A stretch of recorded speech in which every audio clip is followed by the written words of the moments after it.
If you will join me as I do an opening treatment or prayer, affirmative prayer for those who may be new with us. And I'll do this in the first person. Take it for yourself if you so choose. There is one power, only one power, and it lives and breathes and moves in each of us. So as we move into today's celebration, we do that knowing that one power is alive and well in us, as us, through us, and provides us with the ideas, the thoughts, the inspiration, and the goodness that we are seeking in being here. Whatever I came here for is what I am getting right now. It is to my highest and greatest good. It is for the highest and greatest good of all. I know this is so. I let it be, and so it is. So we always say, such is the nature of life, that all it asks and all it wants is the opportunity to appear. You are that opportunity, and so am I. And part of what that means is, whoever you are, whatever your individual path in life, whatever your individual direction in life, it is the essence of Spirit of God showing up individualized as you. So we celebrate you, whoever you are. We don't just support certain groups or that group. We celebrate everybody for your individuality and for the best of who you are. So I'm glad you're here. I celebrate you, and I bless you. We are a community, a strong, open, globally connected community, centered on the clarity of principle. Through teaching, service, and practice, we create a safe and respectful environment that supports healthy spiritual growth.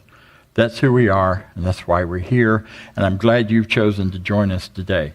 As we look further into who we are and what we're about, I invite you to join me in reading together our Declaration of Principle. This is the core of what we teach and believe. I believe in one God, one absolute power, and first cause to all things. I believe that this power is perfect love, and it creates out of a desire to express love. I believe all thought is creative, and how I choose to think creates my personal experience. I believe in all life, individuality of the individual soul forever unfolding. I believe in the eternal goodness, the eternal loving kindness, and the eternal givingness of God to all. Thank you all. You may be seated. So at this time each week you get to hear from someone other than me, which is a good thing. And we have one of our practitioners. A practitioner is someone who is trained in this teaching to do prayer work, spiritual mind treatment work, spiritual counseling kinds of things. Not counseling, but spiritual guidance for you. They are licensed folks. And in this case, we have the wonderful Judy Ailey, who's coming to share with us.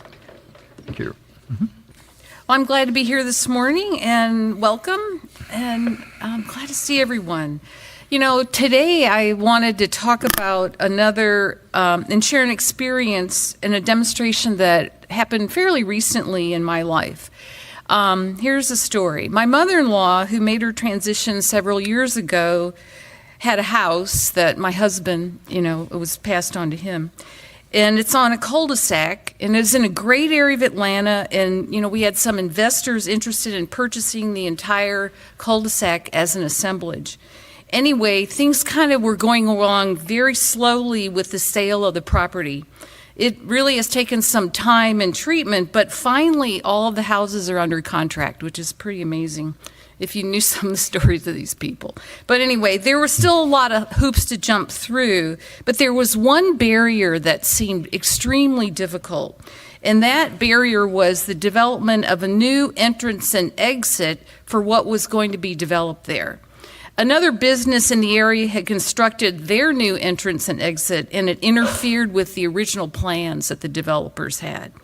Plans for the entrance and exit were submitted numerous times. I'm talking numerous times to the DOT, Department of Transportation, and they were all rejected for one reason or another.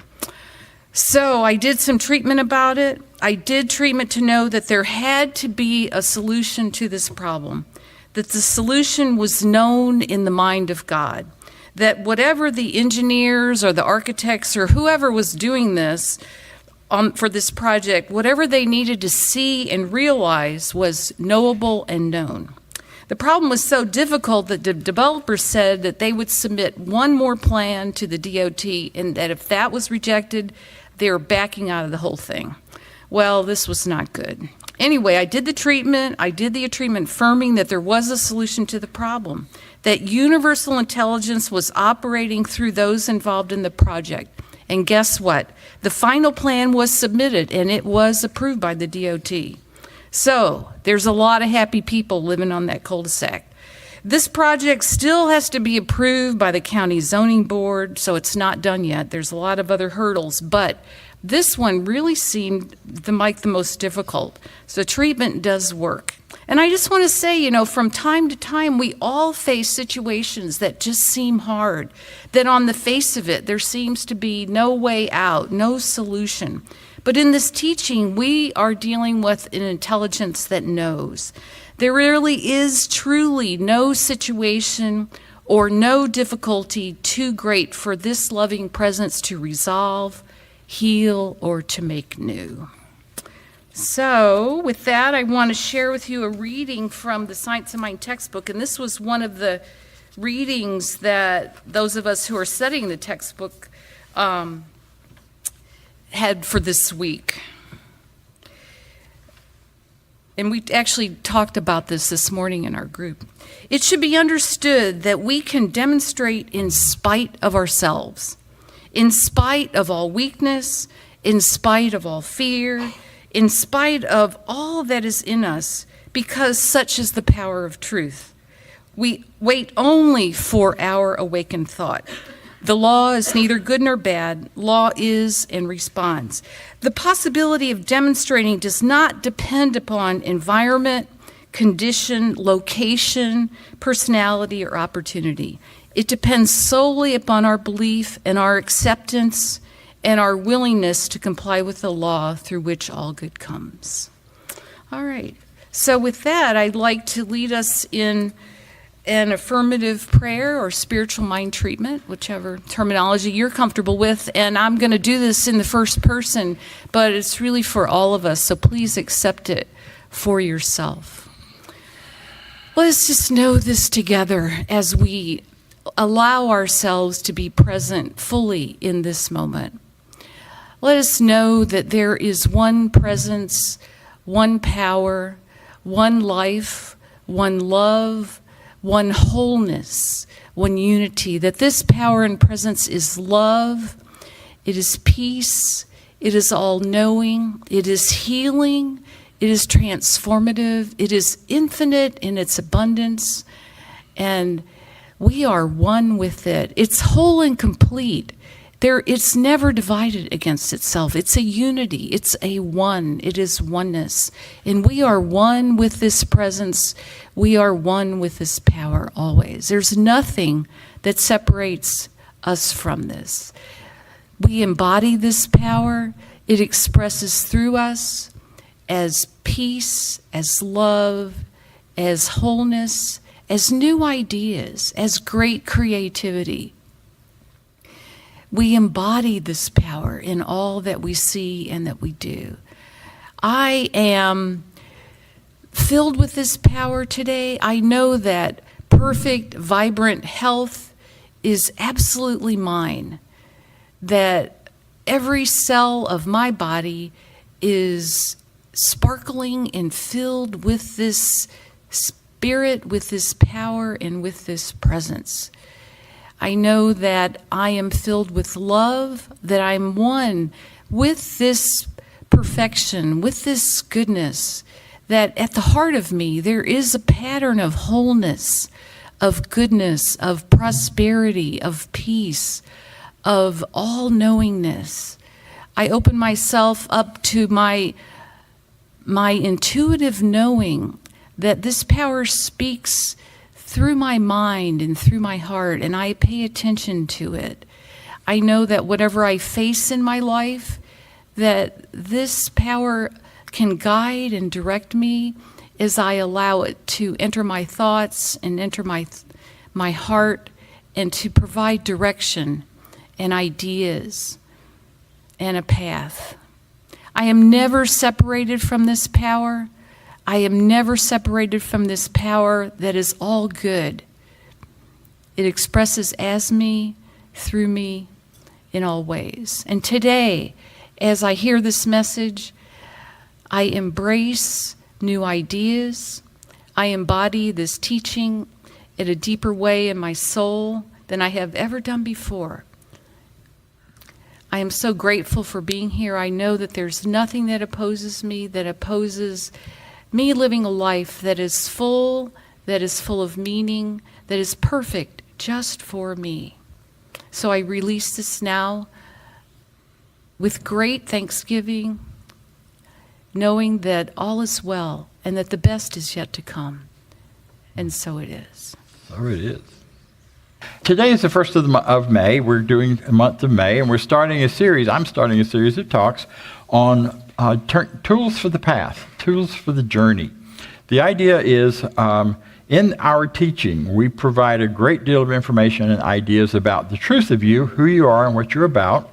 We also provide tools, spiritual, mental, emotional tools that allow us to put them to work so that as we move through this wonderful journey of life, we can constantly grow. One of the lines in our Declaration of Principles says, I believe the unity of all life and the immortality of the individual soul forever and ever unfolding. So life is forever unfolding. That's how it's designed. This nonsense that you see and hear and around us sometimes, that, life unfolds and grows to a certain point, and then it starts to deteriorate, and you die, and you fall apart. And where that point of turn has changed over the years. It used to be 40. When you got to 40, well, how's it? You were done with your growth. You better just hang on to the end. And then it shifted to 50 and 60 and 70 and 80. And finally, we're getting it as a culture, and definitely within this teaching, that never ends. Our growth never stops. It never has to stop. Our unfolding, our constant coming to greater and greater is a lifelong process. And as we go through our lives, sometimes what we need to do and how we need to the things we need to engage in our minds, our tools, shift and change, or different ones come into play at different times. But the growth is there, and it's always there. And everything I love the song, everything we need, all of the love you need, you got. It's there, it's in you. We don't need all of the other things that we often do when we're acting as if love isn't all there is or all we are. And we have lots of opportunities to live as if love is all we are and all there is. And in doing that, that's one of those keys to growth. So one of the tools that we're going to talk about today is a tool that's very much from the, I learned and have begun to learn and have continued to learn from our teenagers. I didn't know it so much when I was a teenager, but one of the things we do so well in this organization is that we live, move, have our being in seeing the value and spiritual truth and power of all ages and all people. So we do a teen program. We have teenagers that we take with us and gather from all over the world, who get together once a year on a mountaintop in California, and about 350 to 500 of them, depending on the year. And we have been doing this for about 65 years. This program was designed by our leaders and by the folks from Esalen Institute. And what happens at that camp, we call it, though it's not your typical baseball camp. There's not a lot of baseball, hunting, or fishing, but there's a lot of self-exploration and a lot of growth and change that goes on within them and structured for that. But what happens is they arrive, typical teenagers like we all remember being, or we perhaps have around us right now, or perhaps feel like much of the time. Defended, angry, frustrated, divided, uncertain, unsure, feeling a lot of self-doubt. Remember your teen years? Oh my goodness. I don't ever want to go back there. They arrive just all tangled up from doing what it takes to do to survive in a high school. without these tools. But by about day 4, all of that layer has come off. And what's begun to be revealed is what's underneath that, which is the same thing that's underneath our layers. It's that perfection. It's that love. It's that ability to be vulnerable and tender with each other. And the real shocker for me, my first year of doing that, I go every year and have been since 2000. I'm the oldest teenager in the group, and I'm very proud of that. I have a counterpart who is the other elder. We are considered the elders.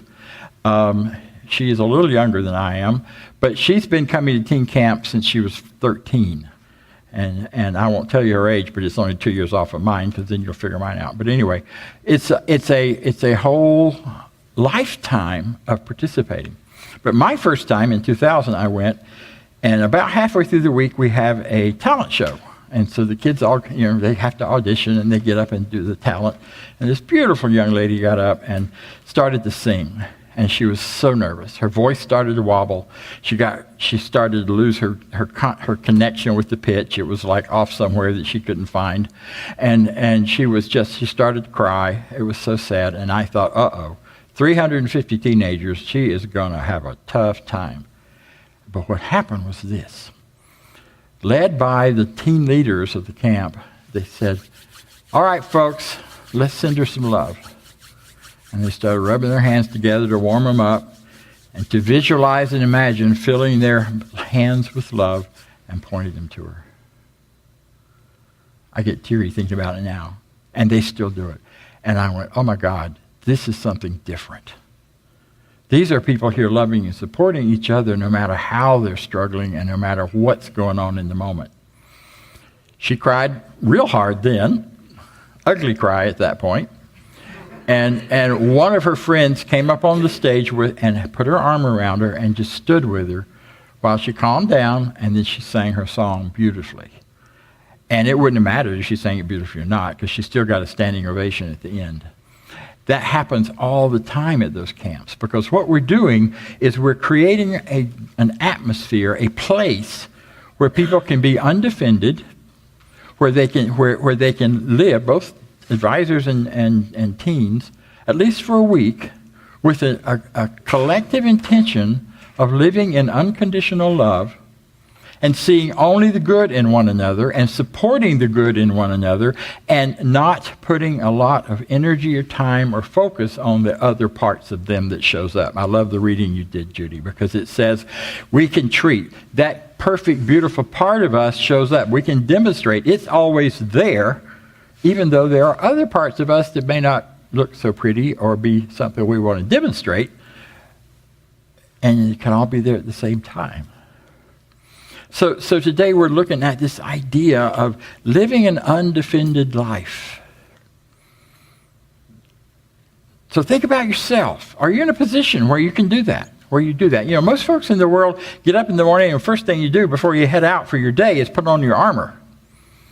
First of all, you got to wear the right outfit if you're in certain businesses.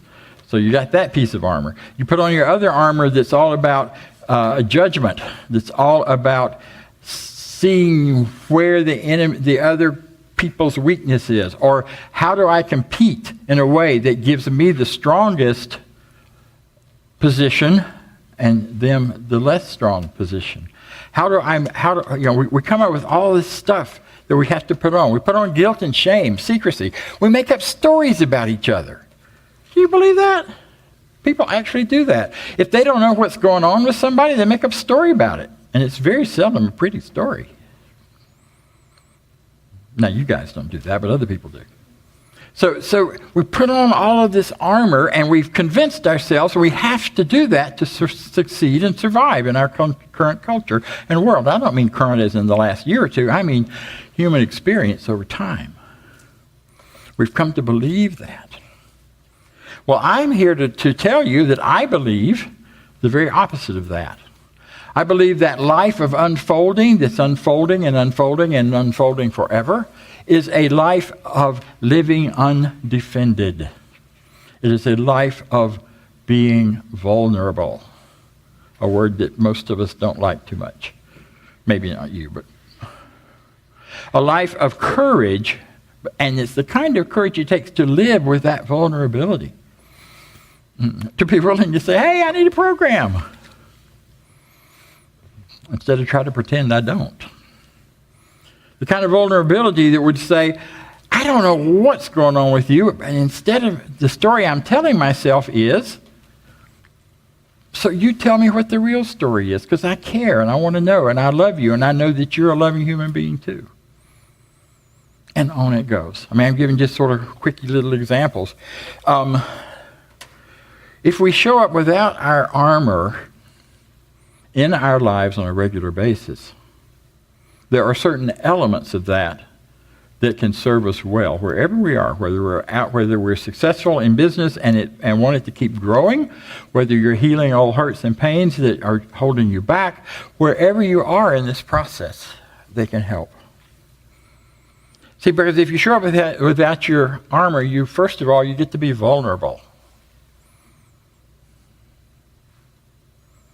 Not too many people want to sign up for that, and yet, that's where the truth lies.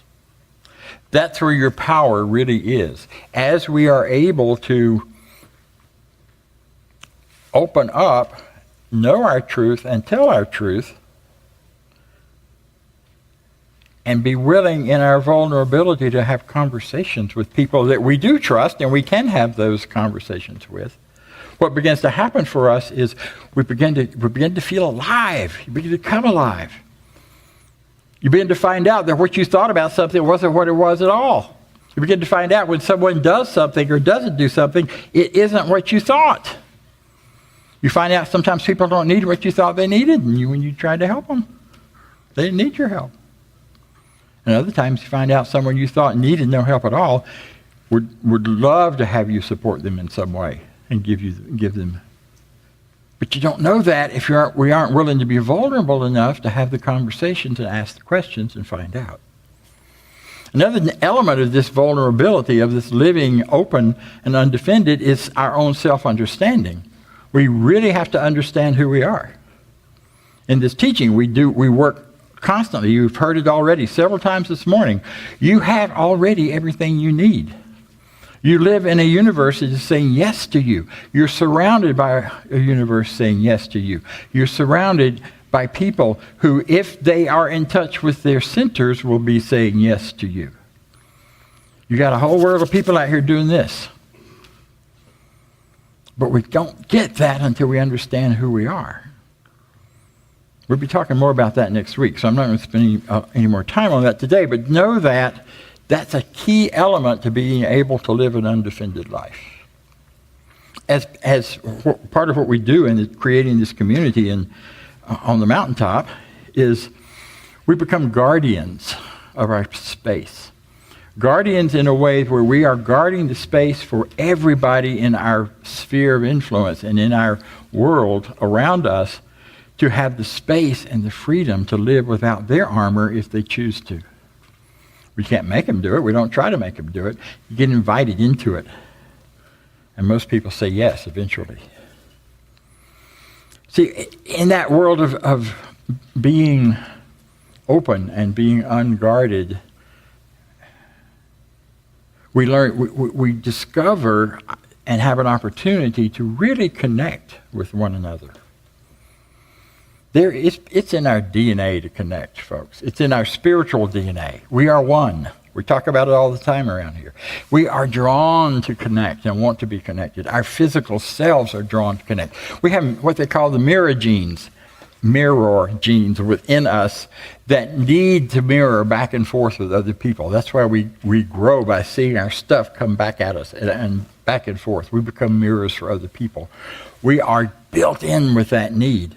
But what happens is when we're in a defended life, instead of being open to connect that way, we often end up just trying to fit in.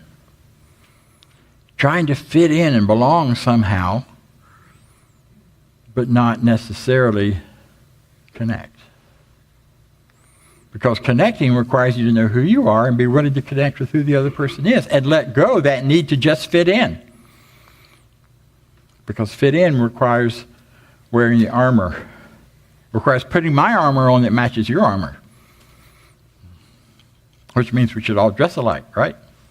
And look alike and think alike and be alike. And if we're not careful, that being alike and looking alike and dressing alike becomes such an armor that it just wears us down. Imagine. You know the story of David from the Bible. He's getting ready to go to battle with Goliath, and the king says, "Here, put on all this armor." And he gets all the armor on, and he's all weighted down, and he can hardly walk, and he's not going to be able to do a thing in that, so he takes it off. And with the armor off, he's able to accomplish what he went there to do. Our armor will weight us down if we're not careful. See, without it, we have the ability to change. We are able to really be adaptable as change comes at us. We're able to deal with hard conversations and know that when we do that, we're doing it out of love and connection, not out of some need to push apart or break the other person. We're able to give and receive feedback from those people we want it from and from those people we trust to share it with us. We're able to problem solve. It feeds and informs our ethnic decision making. It allows us to really take in recognition. When somebody says something really nice to you, can you take it in? Or you go, "Oh, shucks."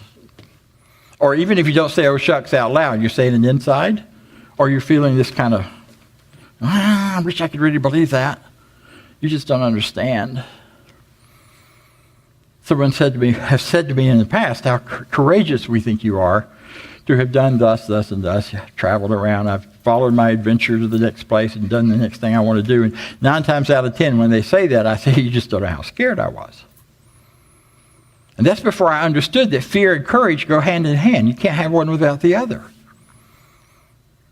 One of my mentors, one of the ministers in this organization, said to me when I had brand new in the ministry here, was doing a church down in Florida.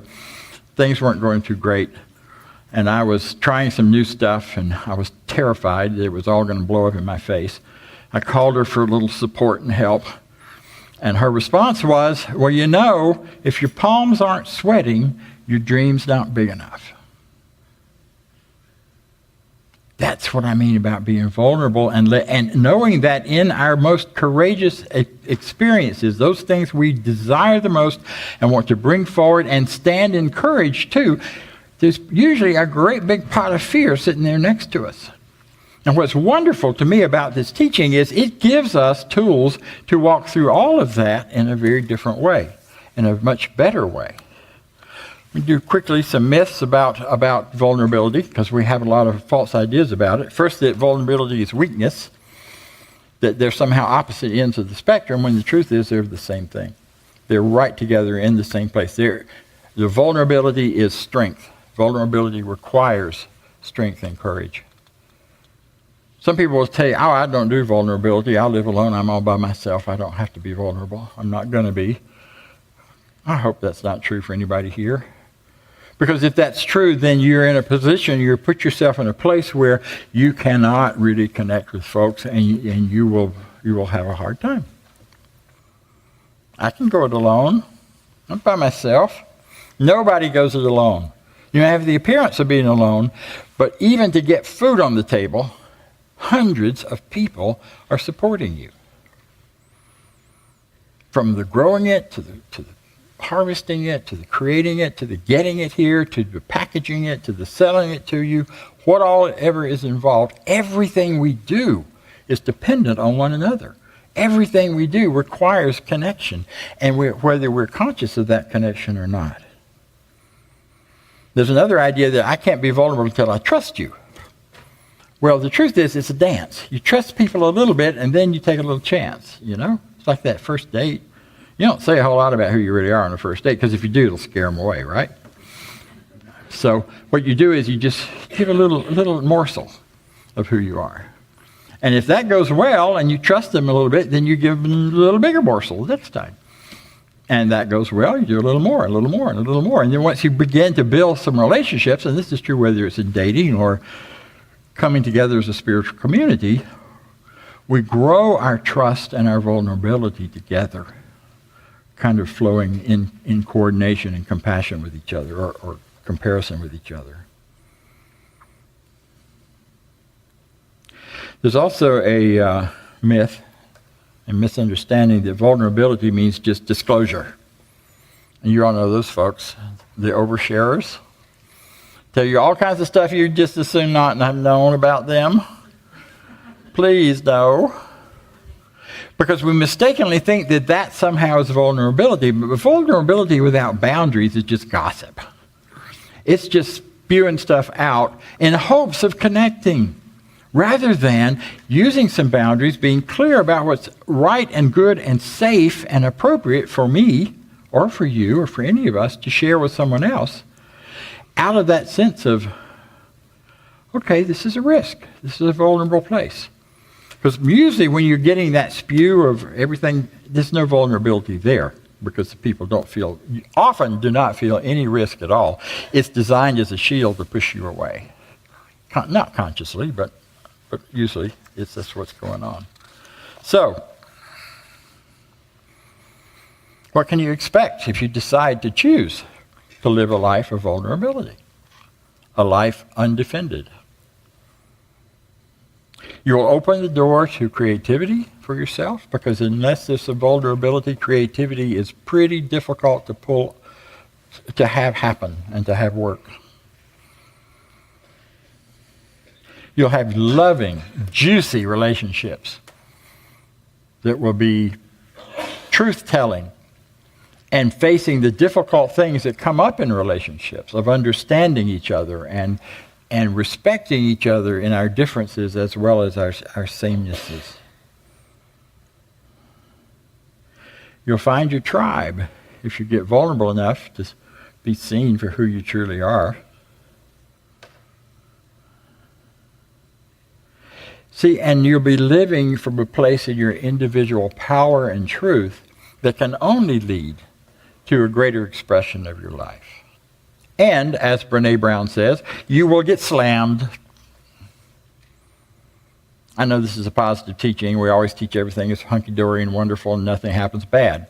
Well, If you're walking with vulnerability and you're telling your truth, sometimes you're going to walk into a situation where by being open and vulnerable, you get slammed and you're down in the mud and people are going, what?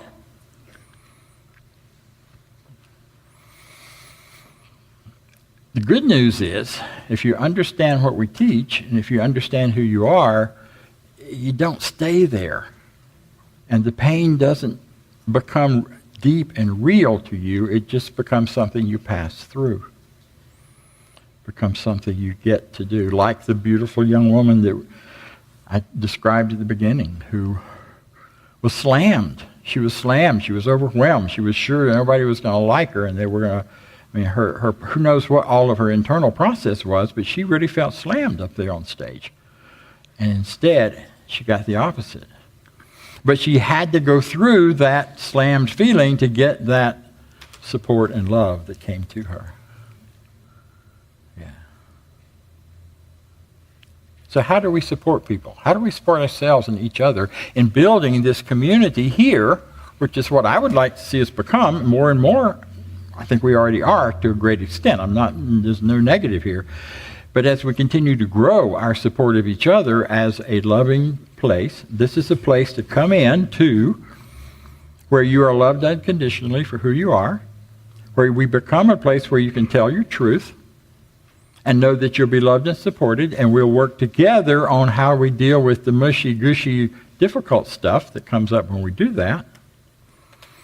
And here are the things that help us in this teaching. The first one is that idea that's the core of our teaching, that we are one, that there is one power, not two, not three. There is nothing to defend against, because there's no ultimate power out there coming after you or wanting to do you harm or trying to do you harm.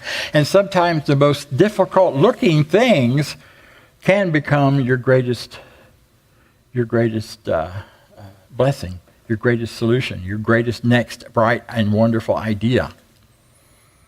Sometimes somebody getting really mad at you and say, I didn't like when you said that or did that or whatever.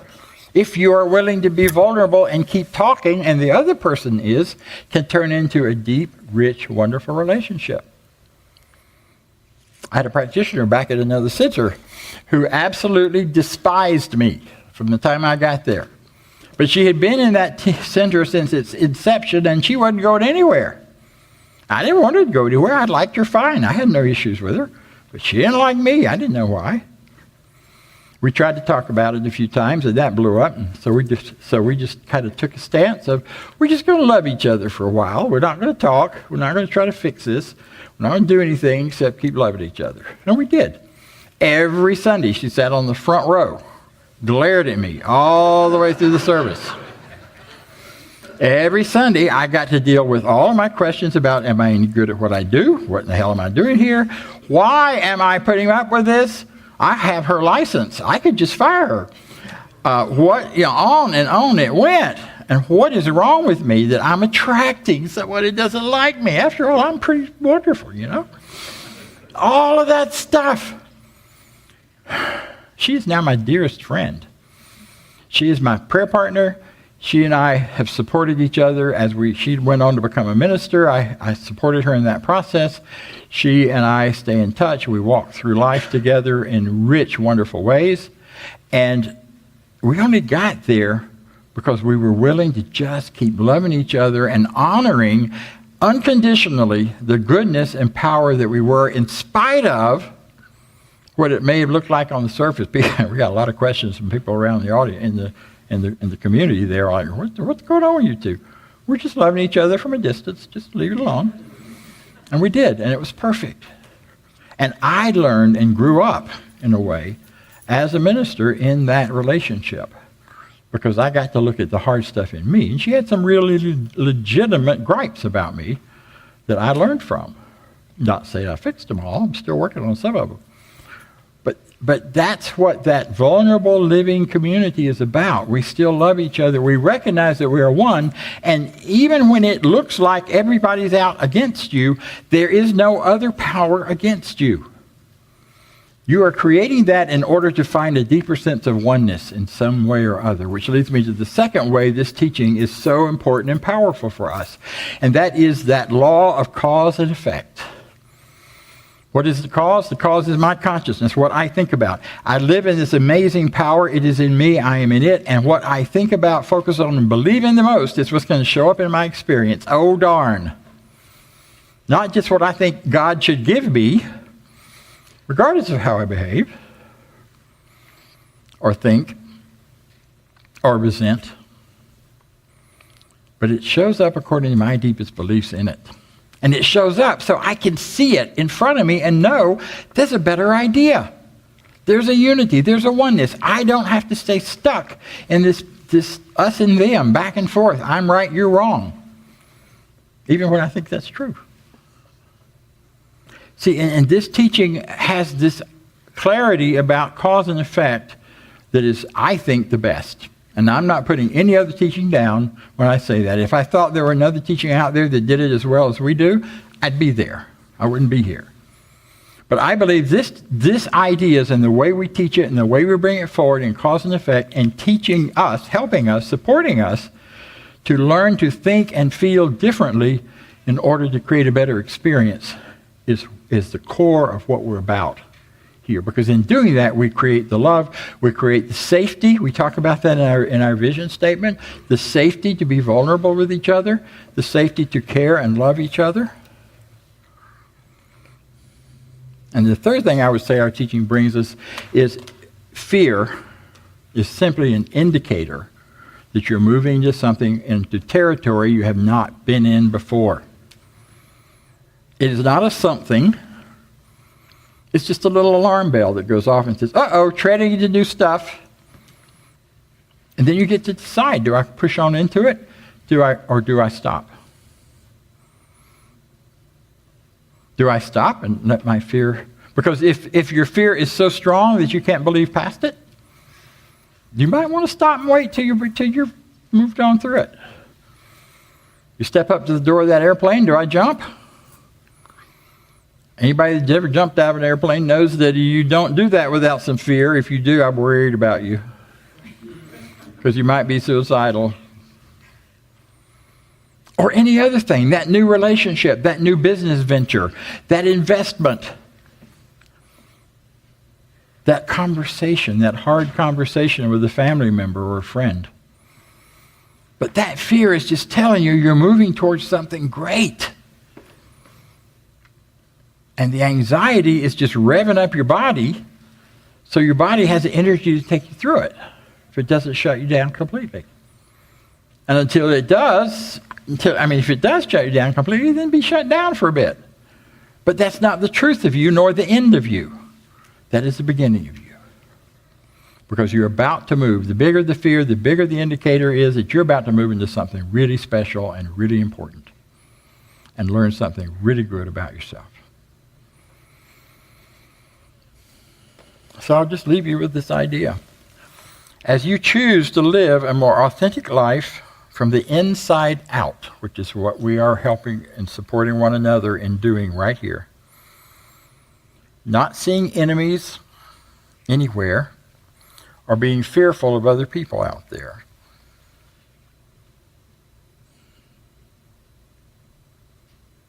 You will, even when you encounter challenges and difficulties, you are never, ever, ever, ever alone.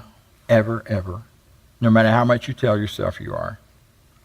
You'll always have a universal power available to you. You will always have people standing by ready to support you and love you. As soon as you can stop believing they're not there. And that power and that knowledge and that freedom is available to you every moment, all the time. And you discover that life is a grand and great adventure that just expands and expands and expands and expands. And you have within you everything you need already to live it well, to live it free. That teen camp I talked about, one year had a little handful of teenagers and an advisor from the country of Malawi. They were there because an American doctor who was part of Science of Mind had met these teens and this advisor who was running a how to live more fully and richly program in Malawi, where the death toll from HIV/AIDS was off the charts, where the number of orphans is unbelievable. And he was doing some work with that group, and they brought them to our camp, a group of 6. Our teens fell in love with them, and from the day one, all they could talk about was, how can we help? How can we help? How can we help? What can we do? And so about halfway through the week, we got the teen leadership together, and some of the adult leaders, along with their leader and those teens, and said, what do you need? What is the thing we could help with the most? And after batting some things around, and once they understood that we just didn't have thousands and hundreds of thousands of dollars just to hand them to take home in their suitcases, which took a little bit, because we have so much more than anything they have. They said, we need schools. The biggest thing hindering, the biggest cause underneath and behind this epidemic going on through our country is that we don't have education. People don't know what they don't know. We need schools. Well, we told the camp, we had 400 people that year at camp. They called their parents, they called their churches. They had no phone privileges, so we gave them all their phones back and said, call everybody tomorrow, see what we can do. Before camp was over, we raised $150,000. We linked up with the program in Africa where we could build a school and bring in 4 teachers and supply it with what was needed for really basic education for $23,000. And over the next 8 years, our teens, every summer, some of them, along with some of the leadership, went to Malawi and built schools. In the midst of that kind of vulnerability and willingness to take a risk and say, what's going on ain't working, and we know there is a creative solution. Together, mostly the teens, because the adults, we were like trying to funnel it into some program that already existed. They said, no, we want to do it ourselves. We have now built 21 schools in Malawi. And that program has now moved on to another whole system, and the teen program is not so much a part of it anymore, but they started it and they built something that continues to grow and provide folks in Africa with education. Folks in Malawi has had a huge impact on the country. The leadership there, the president of the country has actually talked about it in one of his speeches about the impact of this school building project to that section in Malawi. That's what can happen when we're willing to be vulnerable, when we're willing to step out of our box and say, here's something that my heart just cries for being part of and doing something about, and then getting involved and making it happen. And they did. And I am grateful to this day to have been part of that conversation and been part of that. I never went to Malawi to help build a school. It never worked with my schedule. And from some of the horror stories I've heard, that's kind of okay. But more of our kids have done so much with that. So I'm just suggesting our living in that kind of vulnerability, if you're willing to do it and you're willing to answer the questions that come up for you, the sky is the limit. Because you're wonderful. So am I. So it is.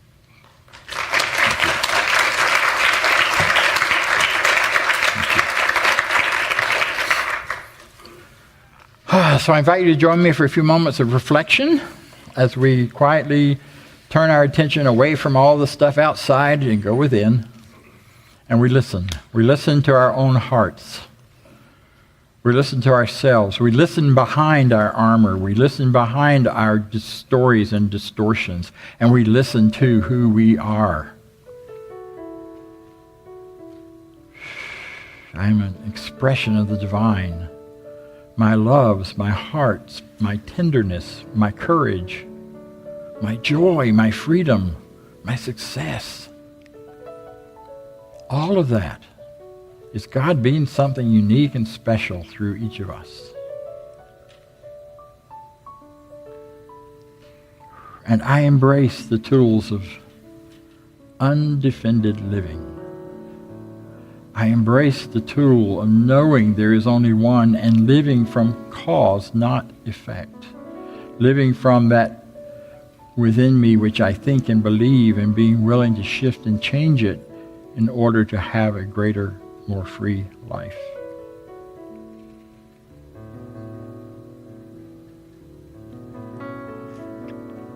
Right now in this moment, I allow myself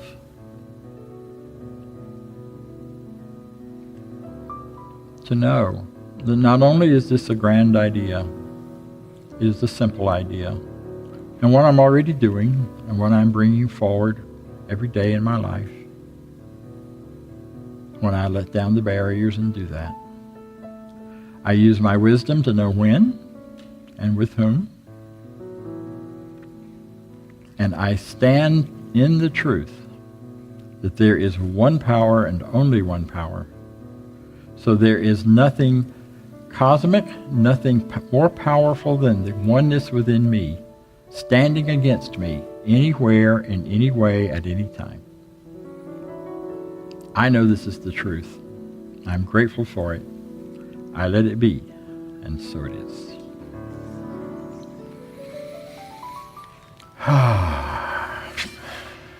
Thank you. Thank you. So, we're moving now into our celebration of prosperity. We do that by inviting you to be prosperous and to continue to share your prosperity here. We are a prosperous center. We are a prosperous people. And we are growing in our prosperity already. You've been hearing a little, we've been talking some from up here about the need to expand, and we do have that in order to stay in this facility and in order to continue to grow what we're about. I figured it out, though. If everybody that attended here added $5 more to the plate every time, we would have no financial problem whatsoever. So consider whether that works for you.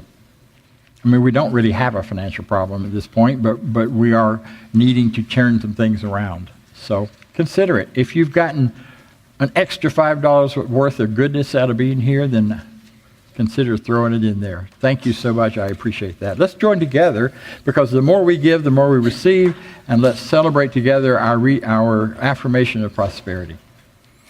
I live in a universe of abundance. As I freely and joyfully give, I join in the divine flow, and all that I share with life returns to me multiplied abundantly, and so it is. Thank you.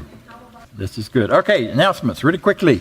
We have a class coming up starting on Tuesday called Unveiling Your Hidden Power Part 2. We did Part 1 a few weeks ago, or ended it a few weeks ago, and Part 2 does not require you to have been through Part 1. It is looking at the work of Emma Curtis Hopkins. Emma Curtis Hopkins was the teacher of teachers. She taught our founder, Ernest Holmes. She also taught the founders of Unity and the founders of Divine Science and the founders of, not the founders of Unitarianism, but a number of people from the Unitarian movement, and on and on and on it goes. She's been an amazing influence on new thought in our world. And this class is aimed at how do we embody these ideas in a way that not only serves us, but serves the people around us. And how do we do that in a loving, safe, respectful way? So I invite you. It's on Tuesday morning at 10:30 over at 500 Bishop Street, which is our office 2 days a week. And I'll be there teaching it. If you're not sure you want to do it, you just want to come try it out, come try it out. If you don't like it, you don't have to pay for it. If you like it and it serves you and you want to join, come on in. The cost of the whole class is $120, I think we have. And yes, and if that's the problem, we never turn folks away for lack of ability to pay. And we invite you to come and pay what you can and participate at whatever level you can. There are 2 books involved in it and that we'll be using. They're listed on the brochure out front, which we have on the table. Secondly, starting that on Tuesday is going to be an ongoing meditation.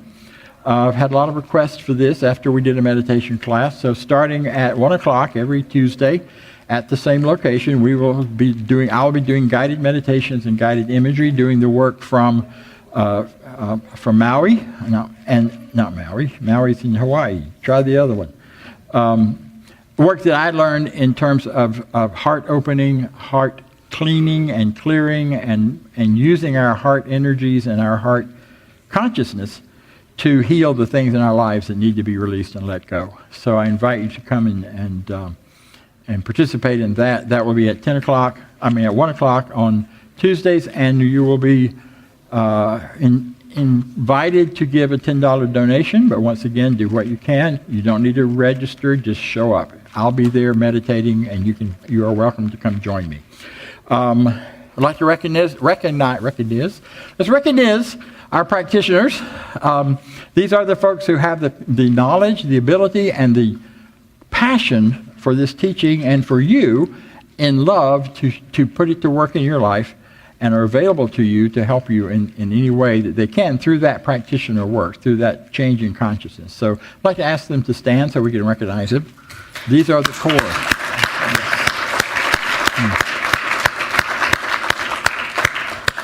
These are the core spiritual leaders of this center and are the heart of this center in so many ways. So thank you all. We also want to say thank you to our volunteers. If you're a volunteer of any sort, please stand. Let us say thank you to you. They're all outside working, most of them. Okay, thank you. Yay, children's program. Yes, right now we do have a children's program going as well as the teen program. So thank you. Also, I'd like to say that on Monday nights we have a session called Prayer Works. Reverend Angela does that, and it's a call-in by phone. The numbers are on the table as well. You can call in if you're looking for prayer work, if you're looking for support in spiritual mind treatment. That's the place to get it. She has been there doing it and holding that space for a long time, and we're so grateful. I'm so grateful that she's doing that. Okay, and I want to thank all of you for being here, and especially those who are here for the first time. We appreciate your presence, and so it is. Let's close. Thank you.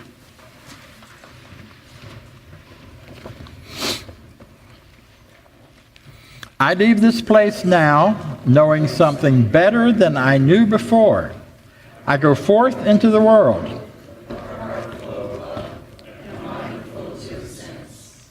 I look at the world in a greater way, knowing that I have within me everything I need. I give thanks for this understanding, and I am grateful for the spirit of life that lives through me. And so it is. I'll call you. Thank you.